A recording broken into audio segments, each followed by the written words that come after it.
திங்கட்கிழமை பகல் 12 மணி அளவில் திருவொற்றியூர் டோல்கேட் பகுதியில் பெருந்தலைவர் காமராஜர் நற்பணி மன்றம், நாடார் மகாஜன சங்க, இளைஞரணி மற்றும் நாடார் அமைப்புகள் இணைந்து மாபெரும் கண்டன ஆர்ப்பாட்டத்தில் ஈடுபட்டனர்.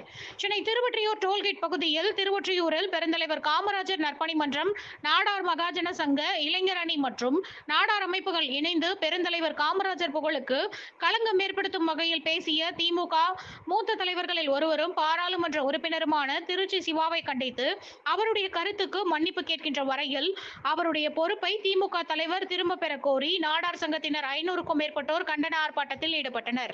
இந்த ஆர்ப்பாட்டத்தில் நாடார்கள் திமுக கழகத்திற்கு மதிப்பும் மரியாதையும் கொடுக்கின்றோம், அதுபோல காமராஜர் புகழுக்கு கேடு விளைவிக்கும் வகையில் பேசிய வார்த்தைகள் கடந்து போக நாடார்களால் முடியாது எனவும், உடனடியாக தமிழக முதலமைச்சர் இதன் பேரில் திருச்சி சிவா மீது நடவடிக்கை எடுக்க வேண்டும் எனவும், இன்றைக்கு தமிழகம் முழுவதும் நாடார் சங்கங்களின் சார்பாக ஆர்ப்பாட்டத்தை முன்னெடுப்பதாகவும் தெரிவித்தனர்.